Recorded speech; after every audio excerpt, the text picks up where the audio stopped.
السلام عليكم ورحمة الله وبركاته. بسم الله الرحمن الرحيم. الحمد لله رب العالمين، وصلى الله وسلم وبارك على سيدنا محمد نبي الكريم وعلى آله وصحبه أجمعين. قال رب اشرح لي صدري ويسر لي أمري واحلل عقدة من لساني يفقهوا قولي. لا علم لنا إلا ما علمتنا إنك أنت العليم الحكيم، ولا حول ولا قوة إلا بك يا رب العالمين. التعلم والتعليم والذكر والتذكير والنفع والانتفاع والإفادة والاستفادة والحث على التمسك بكتاب الله وسنة رسول الله صلى الله عليه وسلم، والدعاء إلى الهدى ابتغاء وجهه ومرضاته وقربه وثوابه سبحانه وتعالى. أما بعد، Alhamdulillah, pertama dan semuanya kita rafa'kan syukur Allah Subhanahu wa ta'ala atas segala limpah rahmat izin daripada Allah pada tengah hari, iaitu pada ini Allah memanjangkan usia kita di dalam perkumpulan daripada perkumpulan yang moga-moga diberkati Allah Subhanahu wa ta'ala. Dan kita harapkan moga Allah memanjangkan usia kita keberkatan, dan dengan keberkatan kita dapat buat taat kepada Allah Subhanahu wa ta'ala, mati kembali kepada Allah kelak dan khatimah. Amin ya rabbal alamin. Tengah hari ini kita nak ambil satu hadis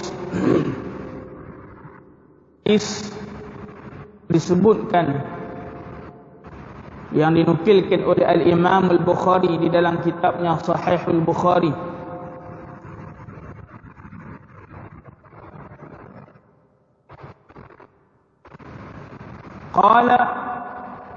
قال النبي صلى الله عليه وسلم: أيكم مال وارثه أحب إليه من ماله؟ قالوا يا رسول الله ما منا أحد إلا ماله أحب إليه. قال فإنما له ما قدم ومال وارثه ما أخر، أو كما قال وسلم. Disebutkan di dalam sebuah hadis bahawa Nabi sallallahu alaihi wasallam bertanya kepada para sahabat, ayyukum malu warithihi ahabbu ilaihi min malih? Siapakah di antara kalian yang harta pewarisnya lebih dia sayangi daripada hartanya sendiri?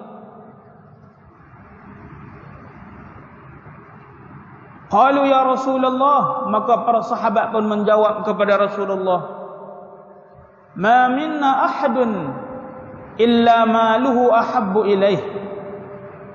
Ya Rasulullah, tak ada seorang pun di antara kami melainkan semua daripada kami mencintai harta kami daripada harta orang lain, daripada harta pewaris. Harta kami paling kami sayang. Maka jawab Nabi sallallahu alaihi wasallam, sabda Nabi, qala fa inna ma lahu ma qaddama wa ma liwarithihi ma akhara. Jawab Nabi sallallahu alaihi wasallam, maka ketahuilah hartanya ialah apa yang ia guna, dan harta pewarisnya ialah apa yang ia tangguhkan daripada guna. Fa inna ma lahu ma qaddama, dihitung harta seseorang apabila dia dah guna. Rezeki kita apabila kita dah guna benda tu. Ma minna ahadun illa warithihi ahabbu ilaih illa malihi. Tak ada satu pun daripada kami melainkan illa maluhu ahabbu ilaih, harta dia yang lebih dia sayang. Kita ni kalau kita tanya diri kita, yang mana paling kita kasih, yang paling kita peduli dan sayang, ialah harta kita. Harta kita ni, bila kita sebut lagu tu kita kena faham. Harta kita ni, harta yang macam mana? Hak kita duk mengumpui ke? Tak. Bukan yang kita duk mengumpui. Harta yang kita duk kumpui, itu akan menjadi harta pewaris kalau belum digunakan. Kalau masih tidak digunakan, maka ketika setelah kita mati, harta tu akan jadi harta waris. Sahabat kata, tak ada pun di antara kami yang kasih, melainkan kami kasih kepada harta kami. Maka Nabi kata, kalau kata sayang kepada harta kamu, maka ketahuilah harta kamu ialah apa yang kamu guna. Kita kadang kita sayang pada harta, kita menumpuk, tak pakai, biar apa tak apa, biar nampak sederhana. Di dunia tu bagus dah, tapi sampai nak bersederhana ke akhirat tu. Bersederhana di dunia ni bagus, tapi dia punya menumpuk sayang nak pakai sehingga dia jadi fakir di akhirat. Betul. Dia balik pi ke dunia, dia balik pi ke Allah dalam keadaan tak ada hasil mahsul langsung daripada harta yang dia simpan tu. Sedangkan setelah dia mati, anak-anak peraid habis. Mana bahagian kita? Ketahuilah, kata Nabi, bahagian kita ialah apa yang kita sempat pakai. Yang kita sempat pakai itu pula terbahagi dua. Pakai kepada ibadat atau pakai kepada maksiat. Kalau pakai untuk ibadat, maka akan ada manfaat. Kalau pakai untuk maksiat dan kemungkaran, maka dia akan menjadi dakwaan ke atas kita di akhirat. Hal-hal yang duk menyimpan, haduk simpan banyak, hak tu kalau mati tak dan pakai, maka dia akan ada pembahagian harta, dipanggil faraid antara anak-anak. Anak-anak kita ni, lah tak apa, lepas mati kita tak tahu lagu mana. Masing-masing ada PL masing-masing, ada hati nurani masing-masing, masing-masing ada bisikan. Agak-agak kalau dia dapat bahagian masing-masing anak nak buat infak untuk kita tak? Oh, anak saya boleh kita berbaik sangka, tapi hakikatnya yang jadi macam mana? Kena faham macam ni konsep dah. Duk atas dunia ni nak faham konsep dia mudah kan? Kalau duk atas muka bumi ni, kita tak akan terlepas daripada buat dua benda. Kalau tak satu, dua. Kalau tak nombor dua, nombor satu. Apa dia? Pertama, buat taat atau buat kebaikan. Dua, kalau tak buat kebaikan, dia akan buat dosa. Benda tu, apa sahaja yang kita buat, semuanya akan dicatat oleh Raqib Atid. Malaikat kiri kanan duk catat. Buat baik, masuk dalam amalan baik. Buat jahat, dosa, duk dalam amalan dosa. Baik. Cerita dia, semua tu nanti akan dihadapkan depan Allah Subhanahu wa ta'ala. Kalau yang dosa tak sempat minta ampun pada Allah, maka dosa tu akan terus menerus ada dalam catatan amalan tadi. Walaupun kita dah bertaubat, bukan bertaubat, dia berubah. Ada orang berubah tapi tak bertaubat. Kalau dia bertaubat, selesai. Hak dalam buku catatan amalan tadi dipadam. Tapi dia berubah, dia tak bertaubat. Dia faham hanya dengan sekadar dia menyesal, lepas tu dia berubah, cukup. Tak. Kalau seseorang nak settle dengan Tuhan, bukan sekadar berubah 360 darjah, akan tetapi kena ungkap di mulut ampunan, mohon ampun dan maaf kepada Allah Subhanahu wa ta'ala atas apa yang dia buat dulu.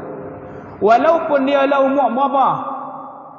65. Cerita dulu-dulu umur 27, 30 nakal. Tapi dah berubah dah, start masuk 40 dia dah berubah dah, dapat cucu apa, dia jadi segan nak buat. Dia berubah. Khair, bagus. Tetapi perubahan dia tadi tidak menjadikan dosa yang tertulis dalam buku catatan amalan terhapus. Ada dua jenis dosa kita kena faham dalam perbuatan kita. Satu, dosa kecil. Dua, dosa besar. Kalau dosa kecil ni akan diampunkan Allah, dia akan gugur sendiri dengan izin Allah dengan sebab kebaikan. ibadat, kesalehan yang kita buat. Wa atbi'is sayyi'atal hasanata tamhuha, Nabi kata. Hendaklah kamu ikuti tiap kali kamu terbuat dosa kecil, maka ikutilah dengan kebaikan ataupun dengan kesalehan. Kesalehan tadi akan tamhuha, akan menghilang, menggugurkan dosa kecil. Berbeza dengan dosa besar. Dosa besar mestilah diampun, mestilah dia akan terampun dengan taubat. Taubat ni pula dengan taubatan nasuha. Apa makna nasuha? Taubat yang sungguh janji tak mau buat dah, benci dengan perbuatan tadi, menyesali dengan apa yang dia buat, kemudian dia minta ampun dengan apa yang dia buat. Tang nak minta ampun tu ramai orang tak buat. Ramai orang tak buat. Dia berasa dengan dia duduk dengan majlis ilmu, zikrullah, itu dah dai. Dak. Yang nak penuh catatan amalan. Tetapi kata ulama, dibuat amalan baik dia tadi yang dia buat banyak tu, duk berlawan dengan amalan besar yang duk bertapuk dalam buku. Kalau kita baca surah Al-Qari'ah, ada ayat tengah tu Allah kata apa? Fa amma man thaqulat mawazinuhu fa huwa fi 'ishatir radiyah. Barang siapa yang berat timbangan amalan baik dia, thaqulat mawazinuhu, timbangan amalan baik dia berat, fa huwa fi 'ishatir radiyah, maka dia berada dalam yang dipanggil kehidupan yang direda, syurga. Tapi berbeza satu lagi keadaan ayat selepas pada tu, wa amman khaffat mawazinuhu fa ummuhu hawiyah. Dan ada pun orang yang ringan timbangan amalan baik dia, tempatnya dalam neraka. Tak makna apa? Tuhan kata, bukan Tuhan nak habaq, tak ada jalan langsung dalam timbangan amalan dia. Boleh, kata ulama, timbangan amalan baik dia banyak, 2 gunung. Timbangan amalan hak dosa dia lagi banyak. Hak ni 2 gunung, hak ni gunung setengah, 3 gunung dosa besar yang dia terlupa nak ampun ke Allah. Berat timbangan dosa dia membuatkan tak dia jadi ringan. Wa amma man khaffat, berat. Tempat dia di mana, tuan-tuan? Neraka hawiyah. Sebab tu minta ampun Allah ni penting. Sebab tu kita, apa yang kita guna pada harta kita, dia tergantung daripada 2 benda. Sama ada kita buat untuk kebaikan ataupun kita buat dengan dosa. Dosa pula terbahagi pada 2. Sama ada yang berat ataupun yang ringan. Dosa besar ataupun dosa kecil. Sebab itu jangan memandang remeh la saghirata ma'al israr. Jangan kamu melihat ataupun tak boleh pandang remeh dosa kecil kalau ia berterusan.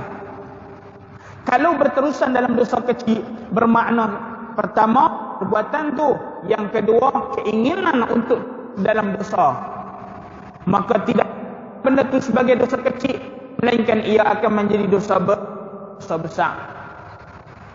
Wala kabirata ma'al istighfar.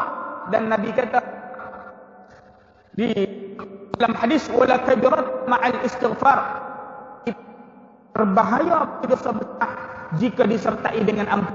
Makna kata apa? Bukan Nabi suruh buat dosa besar, bukan Nabi kata dosa besar ni biasa. Dak, Nabi nak habaq kata tidak pandang berbahaya dosa besar selagi mana kalau terbuat dosa besar tapi kita bersegera minta ampun dan taubat kepada Allah Subhanahu wa taala. Dan dalam konsep ni kita kena faham, seseorang yang terbuat dosa besar kemudian dia bersegera minta ampun kepada Allah, ketika minta ampun tu kena ada syarat-syarat tadi ni. Syarat-syarat dia bukan sekadar ya Allah ampunkan, ya Allah habis. Tak, bukan lagu tu. Dosa besar dia tak terampun dengan cara lagu tu. Dosa besar dia terampun dengan penyesalan. janji tak mau buat dah. Benci perbuatan tadi. Minta ampun kepada atas dosa yang dia buat. Kemudian kena jauhi perbuatan tadi. Jauh. Jangan duduk cari pasal duduk ngorak pula. Hidup kawan balik ke. Jangan. Allah kata apa dalam Quran? Wa taqrabuz zina. Innahu kana fahish wa sa'a sabila. Wa la taqrabuz zina. Allah kata dalam Quran, Allah guna perkataan wa la taqrabu. Jangan kamu mendekati, bukan jangan kamu buat. Dosa besar bukan kata buat, dekati pun jangan. Orang yang bertaubat kepada Allah, hak ni kena ada. Lepas dia menyesal, janji tak mau buat dah, benci perbuatan tadi, minta pun kepada Allah, dia kena menjauhi perbuatan tu. Dia kena menjauhi perbuatan. Baru sahih. Kemudian kalau dia terbuat juga, kata Imam Al-Ghazali, terbuat, terjatuh maksiat, jangan tangguh taubat. Jangan rasa malah aku nak taubat, hari tu taubat dah, hari ni buat balik. Oh, munafik. Ya. Itu iblis supaya apa? Andai ajal kawan tu akan mati dalam keadaan berdosa. Imam Ghazali kata, tangguh taubat. Andai kau terbuat, dah berusaha menjauhi, tapi terjatuh juga, tak boleh lawan hawa nafsu, tergoda, buat juga zina dan maksiat dan sebagainya dan seumpamanya yang lain, maka kata Nabi sallallahu alaihi wasallam, maka bersegera bertaubat, jangan dah segera dengan syarat yang disebutkan tadi. Buat macam hari itu juga, menyesal. Last sekali yang nombor 5, kena jauhi. Pasal itu Imam Al-Haddad rahimahullah dalam kitab Adab Sulukil Murid, dia kata bagi orang yang nak berhijrah, dia kena tinggal, keluar daripada kampung, bawa diri, buat cerita barulah hidup dia. Buka buku baru, buka cerita baru. Sebab apa? Kerana penghijrahan tadi akan membantu dirinya kuat dalam nak jadi seorang yang baik. Kalau duduk dalam kampung tak risiko, boleh jadi orang kampung kanan. Dia ni yang bohong main masjid. Pula dia ni dosa banyak ni. Atau penyubuk dengan kawan-kawan dia buat dosa. Kan? Tengok kita dah mula berubah di masjid, kawan kita duduk perli pula. Hang bohong amat weh. Hang mainlah. Wih, tak aku insaf aku tobatlah. Mohong lah, aku tahu lah hang rock dalam. Kita jadi temalu sama-sama, kita terbaik juga turut kawan. Sebab itu kata Imam Al-Haddad keluar dari belakang.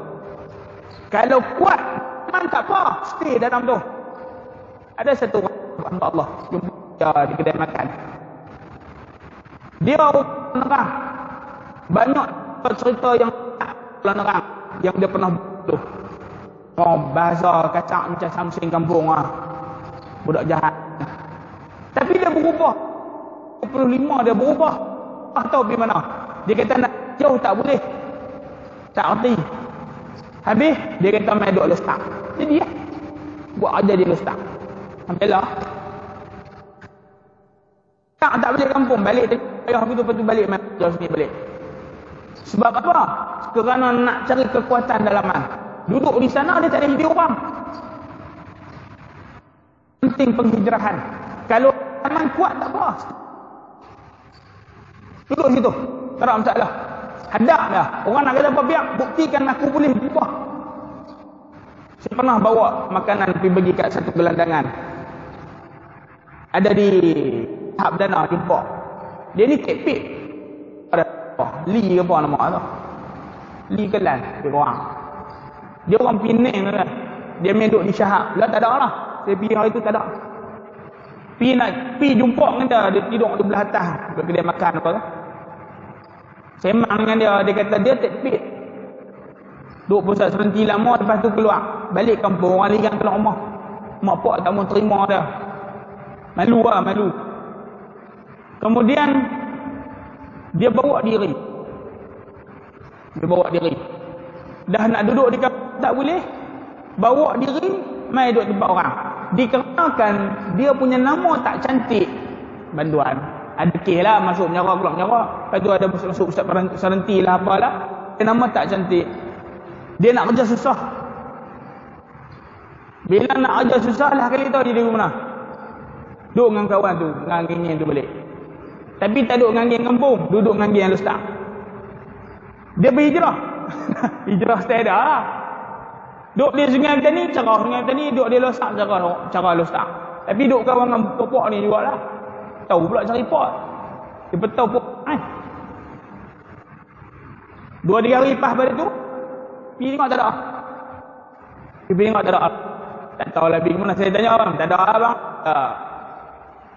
Dia jenis sat-sat tak ada. Dan bagi makan. Pasal apa jadi?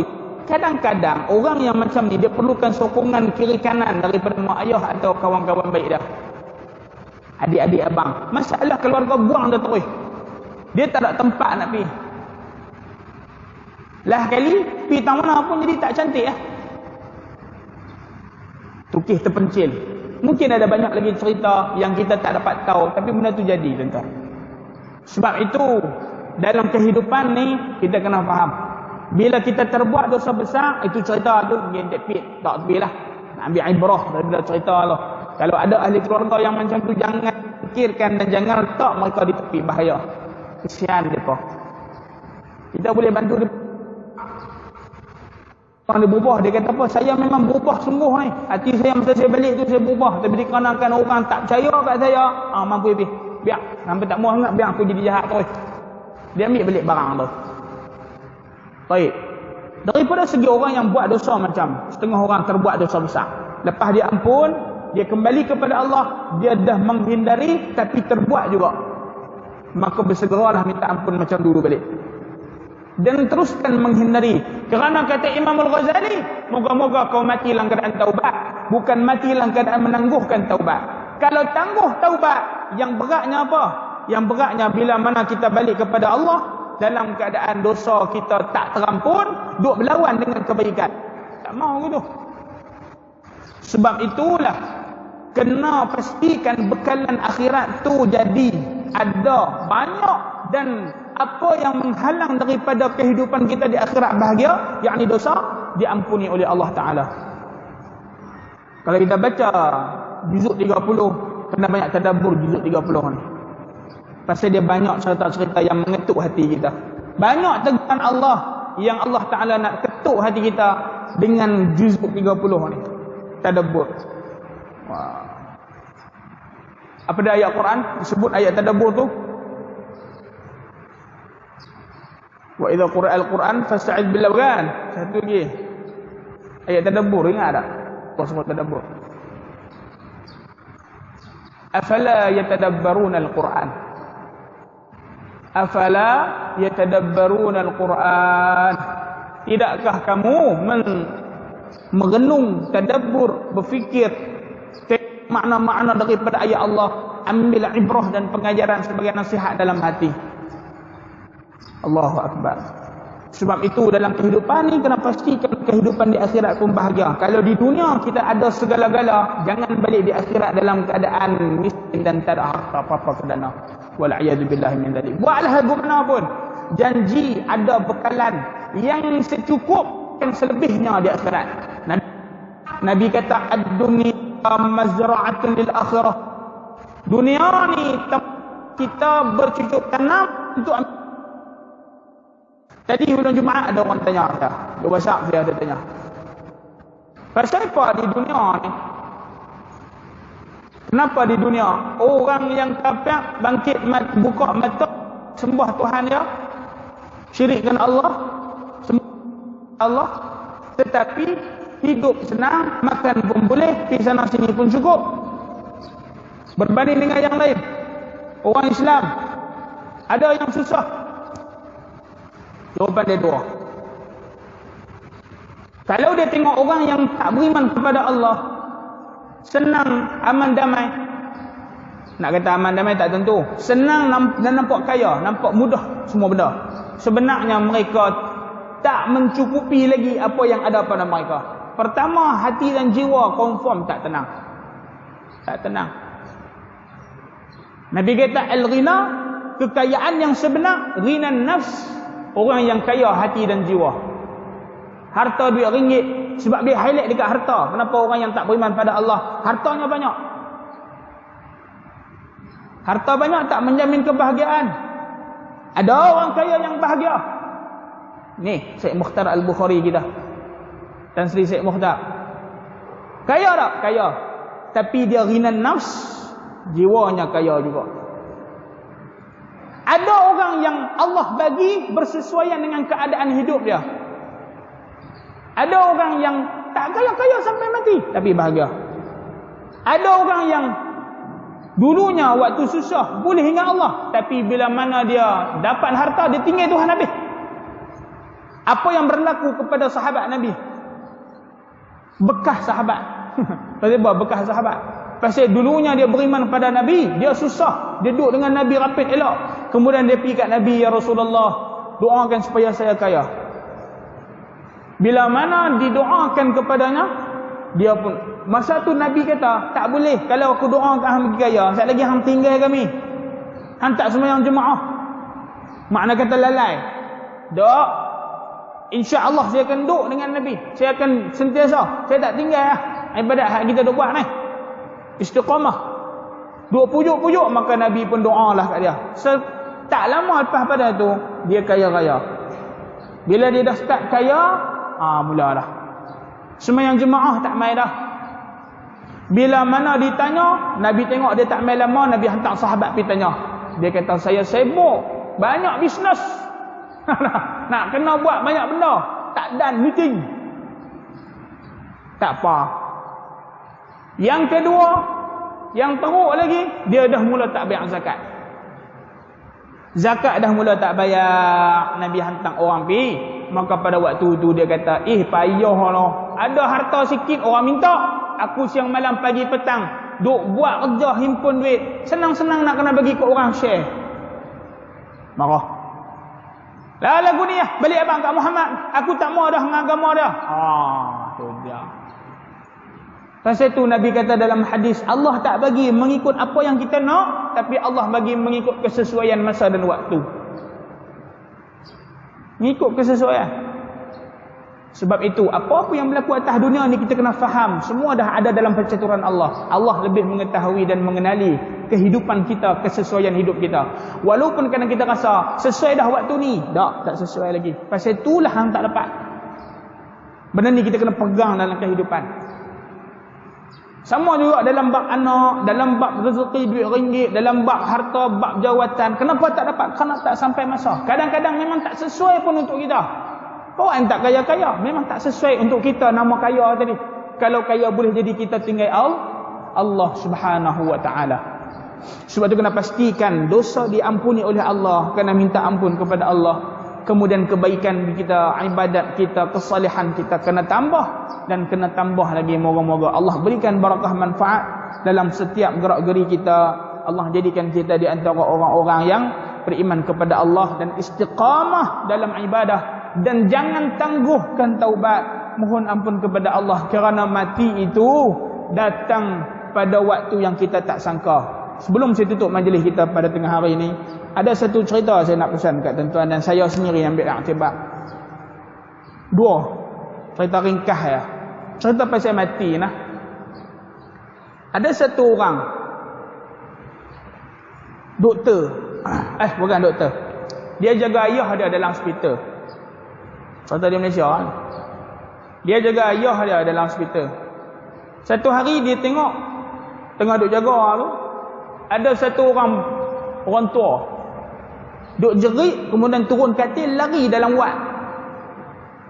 Lari sampai tercirit. Sama-sama duk lari terjerit, duk lari duk jerit-jerit, kemudian jatuh mati. Jatuh mati. Keadaan tu dia agak-agak macam mana yang jadi begitu? Kenapa boleh jadi begitu? Awak yang dia lari, saya nak tanya. Nabi kata, setiap orang yang nak mati ni, orang yang dah datang, idza jaa ajaluhum, apabila datang waktu kematian kepada mereka, makna Israel datang, dia nampak ada Israel. Nampak. Orang lain tak nampak, tapi dia nampak. Orang yang soleh, dia Jibril, Israel, dia akan main dalam keadaan bagi salam. Assalamualaikum, dia tahu dah. Dia dengar orang bagi salam, orang lain tak dengar, dia seorang je dengar. Dia nampak, orang lain tak nampak. Main dalam keadaan indah rupa Israel tadi. Tapi kalau orang yang main dalam keadaan dosa yang banyak, Israel main kepada dia dalam keadaan yang berapi mata dah. Main dalam keadaan yang ganas. Saya tengok satu video tadi dalam Facebook, depa cerita. Nak tengok dalam Facebook saya. Saya ada share tadi. Tak, saya buat private lah, saya tak kira orang tengok. Saya juga cerita aib. Video-video aib ni saya buat. Saya share tapi saya buat private. Only me can see. Saya seorang aja boleh tengok, orang lain tak boleh tengok.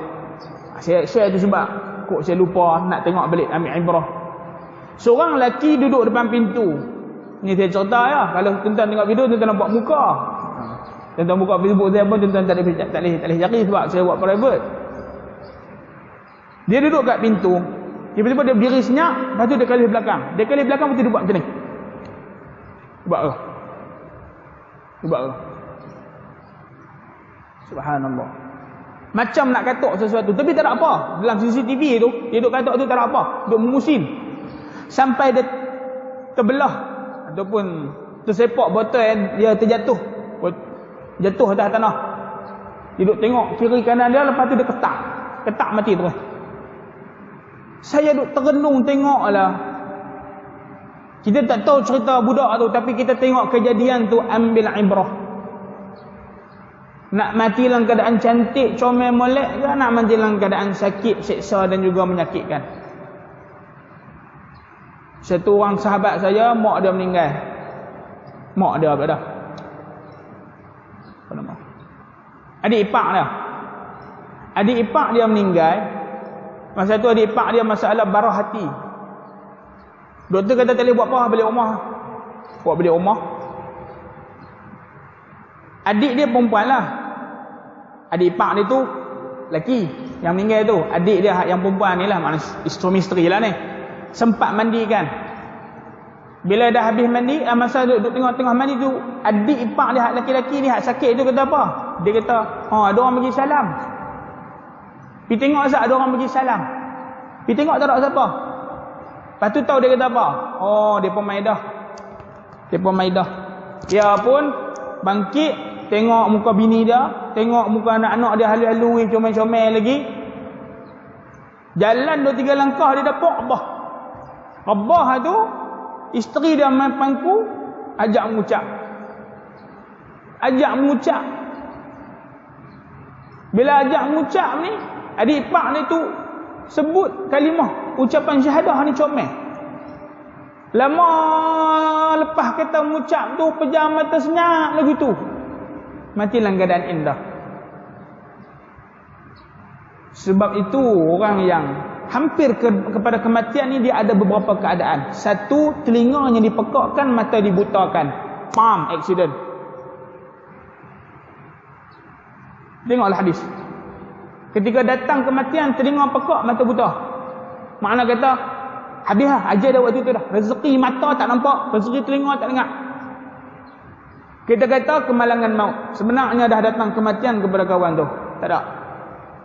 Yang berlaku ni dekat Perlis. Kawan kepada mak saya. Kami pergi Tok Su pada. Tua. Dia keluar masjid lepas mayasak, dia keluar masjid, orang panggil Tok Su. Tok Su, dia tak kata apa, senyap. Dia ni orang yang ramah. Keluar sikit pun galih dah. Ni panggil Tok Su dekah. Tak beralih langsung. Dia berkata, awak Tok Su pelik sangat ni. Dia jalan tu, dia jalan tangan tak merayun. Jalan straight. Masuk dalam kereta, start kereta, tekan minyak, bam, belah dinding. Mati orang tu. Bukan sabit dengan orang, dia seorang-seorang. Dia turun masjid, tak dengar kereta dah. Dia tekan minyak, bam, belah dinding. Tak ada. Orang ni baik, orang baik. Mati lepas mayasak. Turun pada masjid tu jadi tak dengar apa. Telinga pekak, mata dibuta. Bukan makna mata buta tu dia tak boleh tengok apa dah. Otak dia dah mula ni keadaan ni kita tak erti nak hurai lah. Kena mati dulu kot baru boleh share. Siapa mati dah tolong share tak? Ini yang berlaku.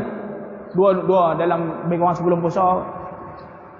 La ilaha illallah. Lengah tak dengar ada orang start kereta belah dinding mati tang tu juga. Tapi mati dalam keadaan baik. Dia memang orang baik. Dia memang orang baik. Dan dia orang yang sabar. Anak-anak dia ambil harta tinggal dia habis. Tak ada. Tapi dia sabar. Dia pergi duduk di pondok, duduk mengaji di pondok apa semua, duduk ulang pergi masjid, mati lepas sembahyang. Indahlah kematian dia. Indah. Nabi kata, wa yub'atsu 'ala ma mata 'alaih. Semua manusia akan dibangkitkan oleh Allah seperti mana dia mati dulu. Di akhirat besok dia akan bangkit dalam keadaan baru balik sembahyang. Hati dia Allah.